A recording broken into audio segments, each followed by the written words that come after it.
দুধের সর একটু একটু করে আমি জমিয়ে রাখছিলাম একটা চায়ের কাপে। এই যে আজকে চুলাতে বসিয়েছি, দেখেন কি সুন্দর ঘি উঠতেছে।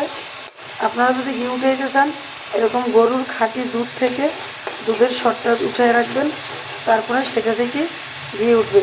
এই যে দেখছেন কত সুন্দর, এই তো মাশাআল্লাহ কি সুন্দর ঘি উঠে গেল।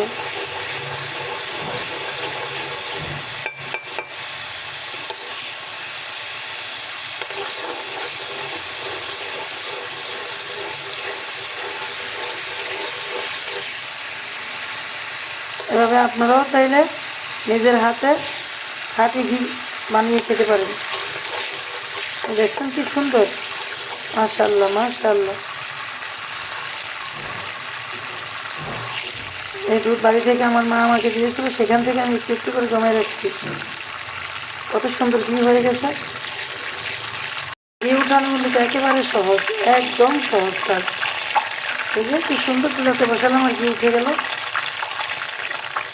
আপনারাও এভাবে উঠাতে পারেন। এই তো ঘিটা আমি এখন উঠিয়ে নিচ্ছি বাটিতে।